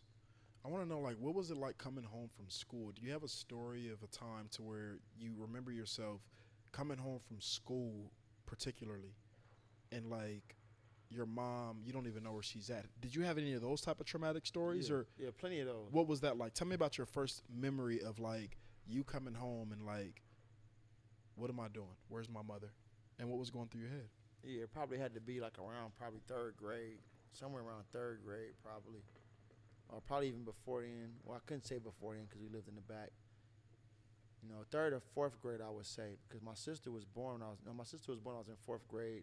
I started catching the bus to school on my own by about third or fourth grade. Somewhere around that time, I just remember coming home and just like, you know, it often happened whenever she would argue with my stepdad, my sister's father. So, you know, whenever she argued with him, and to this day, you know, I see some women, when women put their all into men, and when men don't give them what they thought the man was going to give them, they can't keep it together. And I would think in my mind, you remind me of my mom, like, stop being so fucking weak. Why are you looking for love in a man? Like, love your fucking self. As soon as a man don't do you right, you see that lady that killed them 6 people on Slauson and La Brea. Yeah, a few weeks ago. They say it's over a man. They say she was arguing with her dude. And it's heard like, that. bruh, that shit just see me. I look at myself. I'm like, damn, that was my mom. Like, why do you guys get so angry? I used when to think about that. Men My do mom, it too. Let's not just act like it's just that, because men do it too. Yeah. But me coming from a mother who was affected by relationships that didn't go as she pleased, so it make her run herself low on energy. It's like, why? Yeah. Why? You still got me here. Hey, hello, yeah. I'm over Yeah. here. Hello, hey, he left, but hey. And then it makes the You child know? start to feel like Damn, I'm not good enough. Yeah, he's more important than I'm me. not enough. I can't fulfill what he's lacking. I can't You know? give you what you're missing. But money, sex, all that shit that shit is powerful. You'd be surprised laying down and sleeping with a person. You can't give your body to everybody. So you know, so her soul, her whole mind and spirit was with that man, and you know, and then he was getting money. You know, Step Pop was a fly nigga. He had 2 Cadillacs. He had the whole section of the area knew him when he pulled up. Can I Feel tell me? you something about our father? Can I tell you Go something? ahead and talk to me. This gets me happy. Oftentimes I tend to, and this is to my fault, I'm learning how to communicate more authentically. But my authentic self says, I really admired my dad growing up. That's dope, man. I just told him that for the first time in his life and in my life 3 weeks ago, 3 weeks ago. I just told him, Pops, I know I never told you this, and we've had our fair share of issues and disagreements. But the truth is, I've actually always wanted to be like you. Let me paint the picture for you. Our Pops was the flyest nigga you've ever heard in your fucking life, bro. The nigga has stories like, again, we talk about crack cocaine addiction. Our Pops ain't no skinny nigga, dog. And he ain't no fat nigga. He's a stocky ass, weightlifting ass nigga, bro. Even with his addiction, he never, even till this day, ever at any point in my life, bro, outside of his relapses and him coming home all fucked up, I never can recall a time in my life where I looked at my dad as a weak man. Yeah. Even all the clashes and how much my mom has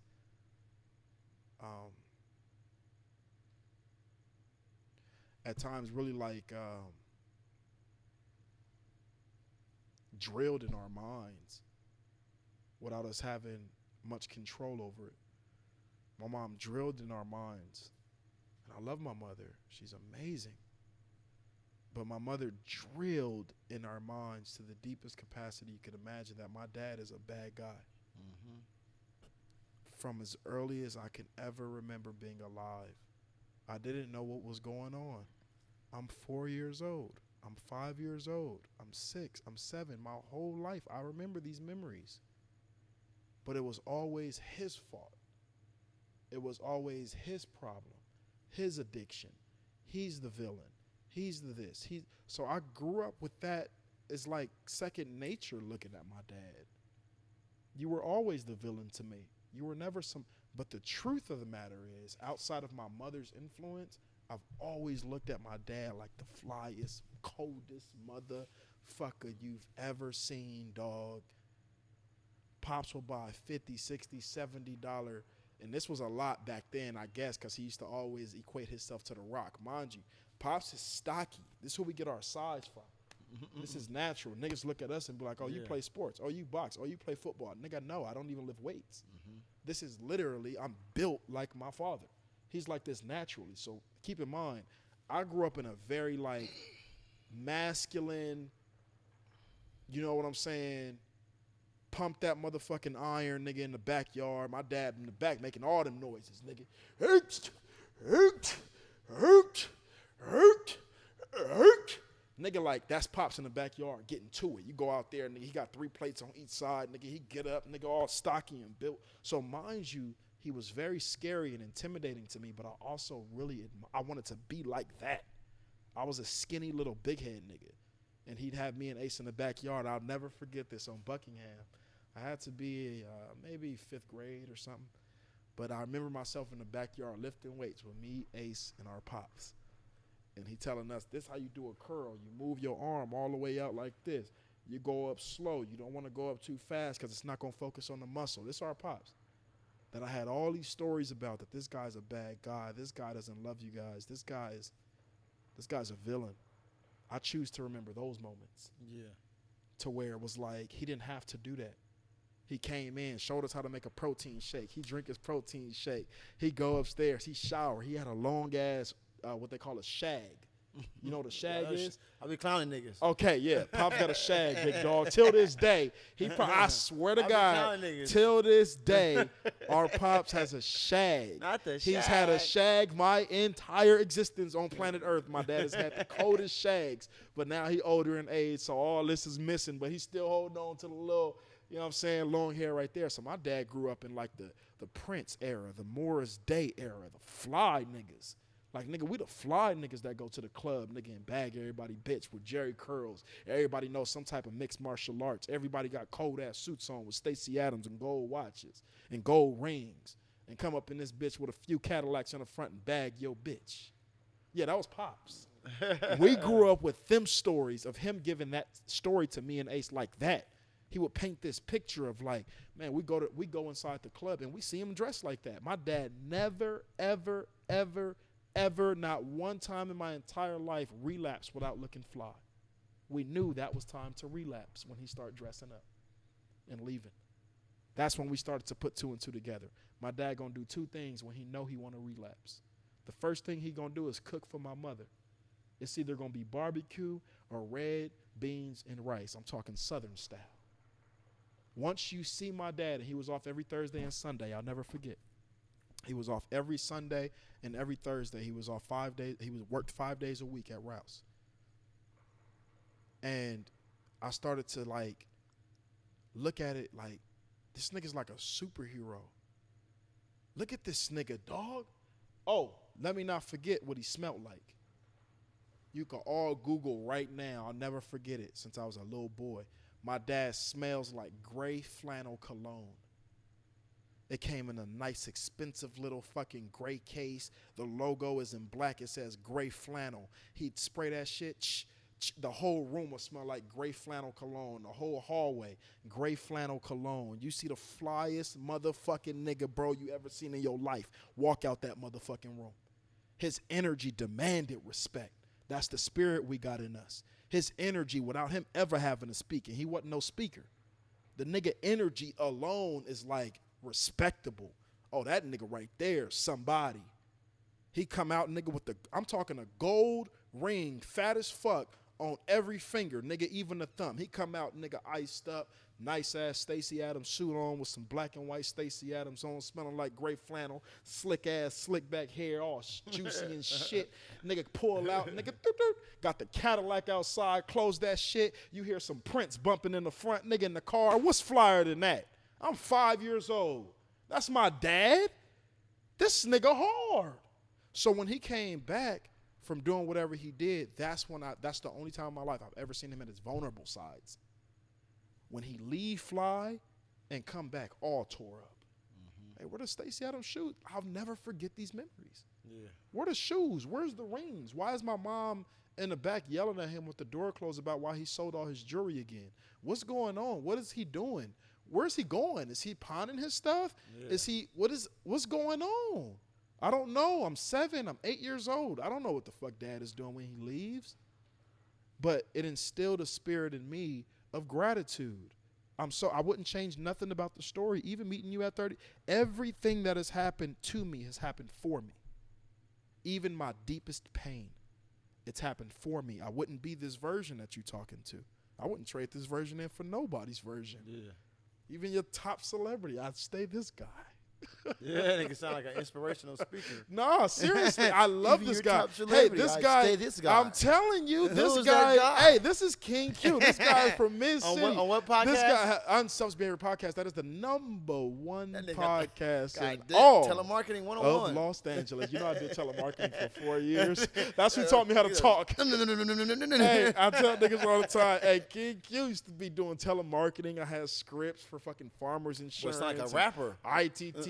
All type of motherfucking telemarketing. But anyways, yeah, neither here nor there. Shit is dope, man. This story is insane. I just try my best to put myself in the perspective of somebody who's been through anything close to what you've been through. I remember parent conference nights at school. I remember, because I was born and raised, this is what you missed. Maybe thank God or maybe not thank God, depending on which one of my family members are watching this right now. But I'm just going to speak my truth because I'm authentically communicating. Did I mention that earlier? Yes, you did. Absolutely. So I'm going tonight, aren't I? Man, it's like a preacher. Flowing, huh? Like I'm at church. This guy's different. Hey, this guy's different. Sorry, I'm just flowing.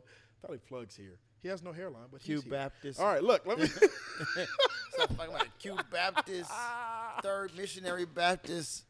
They getting baptized after this damn podcast. Yes, sir. Praise God. Dip him again. Hey, you know what? Matter of fact, let's take a shot. Take a shot, You done man. mentioned it. Look, We I'm gotta already do it. getting faded as fuck. Oh, This shit I've is been like, faded for an hour. We're going to just do this right here.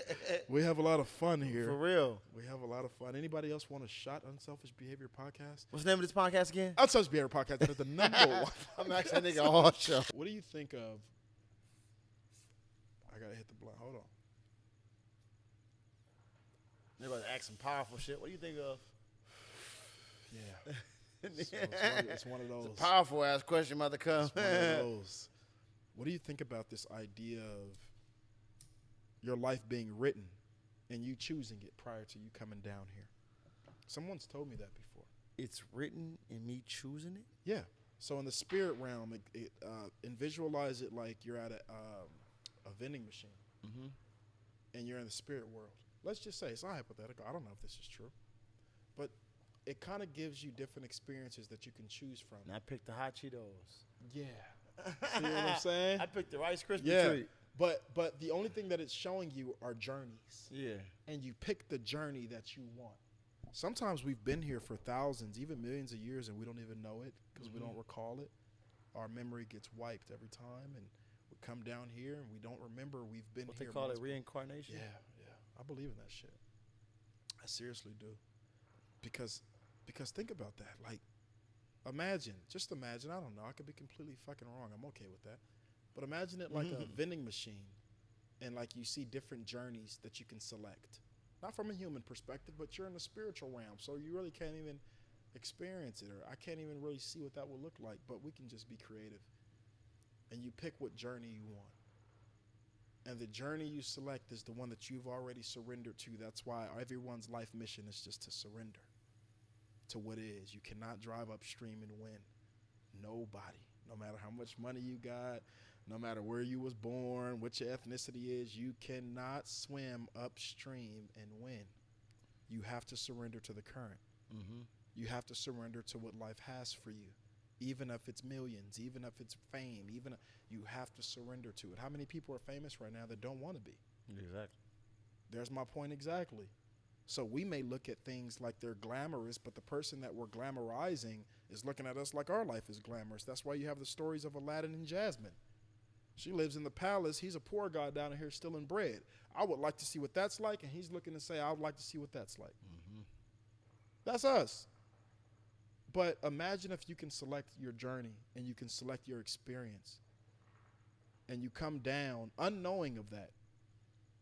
And your whole life's mission is to just surrender to whatever comes up. And whatever comes up is always perfect unless we believe God makes mistakes. If we believe in God, we got to believe in somebody. We believe in God making the idea of space, right? Who made outer space? Is that man-made? I don't think any religion will look at that and say, oh, some man made that. No, some outer being. We don't even understand what that type of creation level takes. So imagine if you're able to pick your life and you come down and you have the experience that you selected, and then you become 35 years old, and it all makes sense now as to why you selected that journey. The feeling of this type of joy only comes from extreme struggle. I'm going to say that again. Why do you celebrate success? Because you've been poor. Exactly.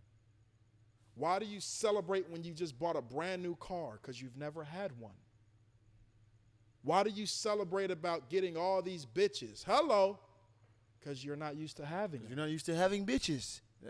Why do you have so much ice on to the Floyd Mayweather, who I love so much? Why do you have so much ice on that it weighs more than your body? Because if you know Floyd Mayweather's fucking journey, you know he was born and raised in Grand Rapids, Michigan, poor. Yeah. TBA. So when we, and this is why I don't believe in like this idea of like, and I say this respectfully to everybody's journey, and I've been through my own fair share of shit. But I like to say, you can't judge anybody's decision-making about what they selected because your shit ain't any better. I'm no better than you. I don't care what your worst experience is. I am not better than you. Whether our pops was there or not and he was there for me, that does not make me better than you. You are just as valuable. You are just as worthy. You are just as fucking, you're a cherish. You're a treasure, regardless of whatever happened. The days when you went to the foster care and nobody was there, you're still worthy, son. I'm teaching you what it feels like to celebrate worthiness by stripping you of it. Amen. Pass the collection plate around. Nigga, get the plate over there. Nigga preaching. I'm honest to God, dude. Nah, you doing your shit, boy. You should have been a preacher, boy. Not even I'm ready to here. go on my pocketbook. I'm not here. I'm like, damn, how much this service gonna cost me today? I'm not here. It just takes over. Yeah, it's some powerful shit, man. I'm just immensely grateful for you. I'm immensely grateful for our family. I'm immensely grateful for myself. This is amazing, fucking amazing news, celebratory news. I just feel like, fuck, why not earlier, God? Man. But no problem. I'm going to bow my head and I'm going to be submissive and I'm never, ever going to disrespect you or question you. You do as you wish. But the memories. Yeah, I wish I would have did it a long time ago, man. But timing is everything. Timing is everything. Timing is everything. So how's it feel now? How's it feel in this moment if you can put words on it? It feels surreal. You know, I never even used that word in my vocabulary. I just see it on movies and shows and shit. And now I know what it means. The shit feels surreal. It's pretty awesome. The shit feels surreal. It feels crazy. I wake up now for the last, like, you know, it's like how can I explain it? When I first had my first child, the next few mornings I woke up and I didn't really realize what was happening, but I did realize what was happening. I was talking about it, but I still wasn't taking it fully in. You know, when Jordan was born, you know, my son, I love you with all my heart. He'll never understand what I felt. For the next few mornings when I woke up, it was like, damn, I just had a son the other morning, yesterday morning. And then at Cedar Sinai, he had his nursery. And so they took the baby from us. We was allowed to get some peace of mind, to get some sleep. And when I go back and get the baby from the nursery the next morning, it's like, oh, I did have a son. And so it was like a happy, too good to be true. It was so many emotions to where you can't even take it in at once, you know. Who do I tell this information? Who I don't tell? It was just like, you know, with this right here, like I said, the only thing I can compare this with is having my first child. It's that moment, you know, of having my first child to where it's like now for the last 72 hours or more, because ever since Ace contacted me and sent me you guys' pictures, I've been feeling like, okay, I see the connection. But, you know, of course, I still need to see some substantial proof before I just feel like then my mom is in my ear. Yeah. But then when you see me the results, now I just been in a twilight zone. That like shit's insane. Like how do I be, like, damn, like, I don't know. It's crazy. It's crazy. Wow. And then for you guys to be so welcoming. It's all love here, brother. Yeah, you guys to be so Genuine welcoming too. Of all. And you guys come from, well, clearly you guys all come from the same type of, well, different backgrounds. I can say that, huh? Yeah, for sure. Absolutely. Even though you guys are all. Absolutely. It's like you guys come from different backgrounds. Is she in France? Carquise. Yeah, Carquise is in France. I look right at her now. profile like she's in France. She just married my new brother-in-law, Louis. He's these awesome. These people are in Los Angeles. Yeah. These two are in Texas. But everybody is like, welcome. Yeah. I'm like, what the fuck is this, bro? I love my family, man. I'm like, what the fuck is this? What the fuck is going on? Yeah. And my mom, I feel like she just scared of losing my love for her. I feel like that's what it is. And it's like, she needs to understand, like, that's never going to change. But it's impossible. But it's time for me change. to get my other chapter of my life, too. And incorporate I'm them going to both. fucking cry. You better fucking stop it. All right. You know, it's crazy. 'Cause I think that's what she's most scared of, the fact that, like, she knows she messed up, and now I'm finding out other people who got love for me. And it's like, you know, I don't know. So it's just a surreal moment, and I understand what surreal means now. It feels like an outer body experience because now I'm waking up. I wake up the last 2 mornings like happy to check my phone. I always be happy to check my phone because I'm a social media head. I'm looking for the likes. I'm looking for the followers. Yeah, I'm looking for the post I posted yesterday to see if it hit 10K. I'm looking for this. And now for the last 72 hours, I'm waking up knowing like, damn, this group of people about to hit me, and they my sisters and brothers. You know, shout out to Ace, and, you know, I give him a lot of props for taking that test. You know, just seeing that group chat with all you guys' names. And then I seen one long message, Coquise. Wait till you meet her. I seen that long message from her. Wait till you meet your big sister, know. Coquise, the one who is the definition. There's no other way to explain her. And I had to be to work at like, I think 9 or 10 o'clock in the morning, which is kind of like late. And she sent you all that love, and I read it as well. And she had sent She's it like at 4 or 5 in the morning. And I'm Oh, reading because it. she's in France In with the the time beginning, difference. in the beginning, I'm reading. I'm thinking I'm about to read this negative message because she's talking about the doubt. But then it turned from negative to positive within the, first 20 seconds of reading it. I'm just like, okay, she's being positive. And then she was more than positive. I love you, and I'm just like, damn, man, this is like emotional. That's what I was going to say. And that's when I broke down Yeah. that morning. That's the first time I actually broke down about this whole situation. I'm not a person that cry. I got over 30 dead homies, and a lot of them, I cry for some of them. Some of them I'm just like, I've been to a lot of funerals over the last few years. My whole life, growing up in the jungles, a lot of dead homies, you feel me? My first homie I lost, Bailey James Tucker. I never let that name die in vain. 9th grade, 8th grade summer, 9th grade, there's just like life-changing moments, So emotions has always been, I've been emotionalist over the years. So in that moment, I became emotional when I read her long message and where her doubt was at, but how she accepted it as she looked at my pictures and dug into more information about the percentages and what that terminology meant on Ancestry.com with me and Ace. And how she's confident that it's real and we are siblings, and I'm just like, damn. That shit is it broke a nigga heart. Like, damn, I don't even know what to say at times. A lot of you guys have been chiming in. I see you don't really talk too much in there. No, I'm the worst with my phone. Yeah, they always tell me. A lot of them is talking a lot. I'm the worst. It's like I don't know what to say.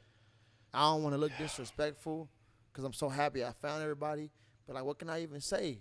Unless you guys are asking me questions, I don't know what to even say. I'm so blown away and speechless, And her message was just like damn.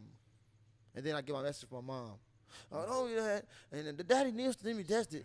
And he still needs to be tested. And you need to stop you're so vulnerable. And you're looking for love. I pray for your peace. And I'm just like, Mom, like, calm down. I ain't going nowhere. We locked in. Forever. But let me go ahead and open up this new chapter. We locked in, Moms. Like, damn. I actually blocked my mom. I blocked her a couple hours ago. Oh, wow. That negative. Because it was that negative. I blocked her. When I told her I was coming on the podcast, she wasn't feeling this. Oh, no? You going to go. But you did tell her what podcast it was. I told her it was. What podcast is it? Yes, sir. Such a wonderful What podcast we friend. on? Hit him. This is the Unselfish Behavior Podcast. That is the No. number one Stop. That ain't how you said it the first 5 times. Hit him again. Unselfish Behavior Podcast. You got to understand what's going on. It's your main man, King Q. We are here in the building. This is the number one podcast That's what in the the fuck I'm entire talking motherfucking about. city of I Los couldn't Angeles. get it like There you. is no You feel me? competition because we only compete with ourselves. They didn't and believe in us, but ourselves. God did. Yeah, God did. Hey, shout out to DJ motherfucking Khaled. He'll be sitting with me one of these days. me? I've manifested, I've spoken, and so it is done. All right, back to the story. So she just felt like, I'm so excited and jumping over these hurdles, and she not from the social media era. Yeah, It's a lot for I her to take in.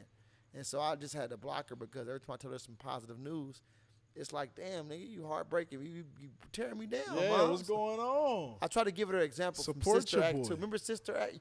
What, the two twins? Did you grow up watching Sister Act? Was it one husband, he had the girl, and then the other No, girl, Sister they were Act twins? 2 with Lauryn Hill and Whoopi Goldberg. No, I don't remember. Okay, you don't remember. It But was we got to wrap it up in a minute, but I okay. don't remember that. Okay, it was a quick scene in Lauren in Sister Act 2 where Lauryn Hill wanted to be a part of the school choir. The mom said, no, your daddy was a singer, and now he's a homeless alcoholic singer in the corner. You ain't going to sing. You go to college. But she Okay, was I good see. in the choir, and she had the best vocals. And at the end of the movie, she had a field trip, and she went anyway against her mom's will and forged her signature. That school ended up winning the competition. And her mom popped up in Vegas or some shit, and they won the competition, and it was the big. I said, Mom, you remind me of that movie. You always shoot my dreams down. Right now, I have to block you out like Lauryn Hill did to her mom in that movie, and I'm going on this field trip regardless. And you're going to be mad about it. If I'm going on a field trip, it's no holds bar. I'm not holding shit back. And garro, it's your man, nigga, hot sauce. Go up the right way with the coolest podcast. Hit him with it again. You have to understand The energy that Man. is present by the grace of the It's Almighty crazy, God. man. Thank you, thank you, thank you, my brother. I went from 1 sibling to 6 siblings. Wow.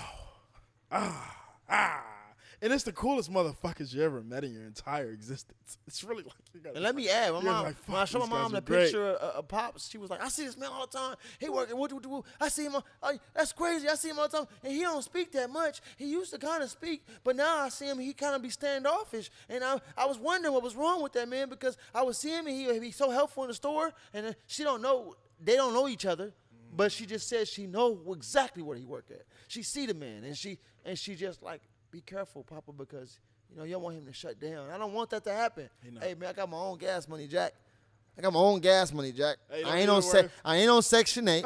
I ain't on EBT. Shout out Metro. I got my own residuals. I got my own YouTube pay me, Facebook and IG just paid me this morning. I'm good, bro. I don't need nothing. Yeah. I was just looking for the meet and greet, and we can go from there. And whoever want to keep it linked and get further, and the siblings been just open arms, and that's and that's just a blessing because I'm looking for a meet and greet with the father, and then the father turned into 17 kids. These motherfuckers Hey, deep. new uncles, aunties, Nigga, everything. You got a whole army, look, bro. One growing dreads. He got a whole podcast called Blue Moons. And on that